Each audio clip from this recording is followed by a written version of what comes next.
Monsieur Éric Bothorel. Merci Monsieur le Président. Ma question s'adresse à Monsieur Julien Denormandie, secrétaire d'État auprès du ministre de la Cohésion des Territoires. Monsieur le ministre, l'accès au réseau mobile est une attente majeure des Français et le Président de la République s'est engagé à généraliser une couverture mobile de qualité avant 2020. Avec ma collègue Laure de la Raudière, nous avons rendu en septembre dernier un rapport mettant en évidence une nette divergence entre la couverture mesurée et la couverture ressentie par nos concitoyens. Ils sont encore trop nombreux aujourd'hui à ne pas pouvoir passer un simple appel téléphonique sans interruption. Cette situation est inacceptable. Vous avez annoncé dimanche avoir abouti à un accord historique avec les opérateurs de télécommunications qui devrait permettre la disparition des zones blanches en France. L'accord prévoit notamment qu'ils investissent plus de 3 milliards d'euros supplémentaires au service de cet engagement. Il s'agit d'une mesure de justice indispensable à la cohésion de notre pays.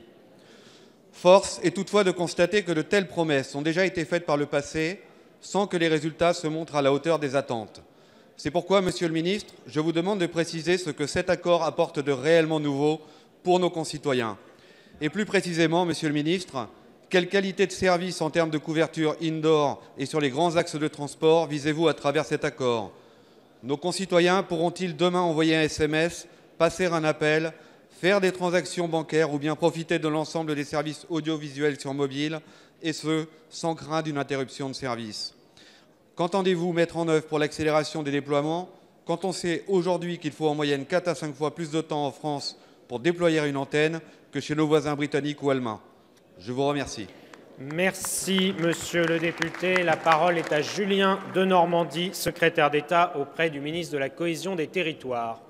Monsieur le Président, Mesdames et Messieurs les députés, Monsieur le député Bothorel, avec Jacques Mézard, avec Mounir Majoubi, avec Delphine Gény-Stéphan, nous avons effectivement signé, il y a quelques jours, un accord historique avec les 4 opérateurs de téléphonie mobile.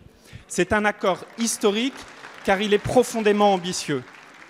Premièrement, c'est 3 milliards d'euros qui seront investis par les opérateurs mobiles, notamment dans les zones les moins peuplées, car nous ne pouvons plus supporter qu'il y ait des villages en France où la téléphonie mobile ne marche pas ou marche mal. Deuxièmement, c'est plus de 10 000 communes qui passeront de la 2G, 3G à la 4G, et ce, avant fin 2020.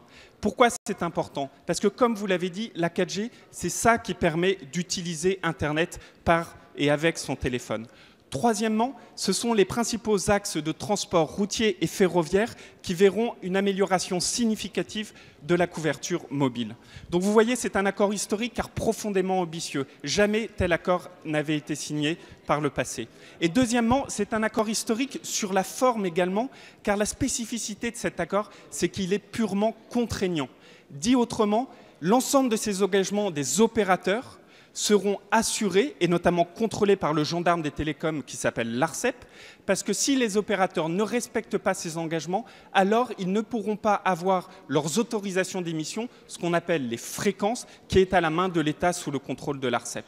Bref, cet accord, il fait un gagnant, ce sont l'ensemble des Français, et notamment ceux qui vivent dans les zones moins peuplées. Et cet accord, c'est aussi, si vous me le permettez, peut-être un symbole de la méthode de ce gouvernement dirigé par Édouard Philippe, c'est-à-dire que fini les bonnes intentions, fini les engagements qui sont des engagements de peut-être. Nous sommes dans le concret, dans la contractualisation d'engagements fermes avec un seul objectif, ce sont les résultats pour les Français. Merci.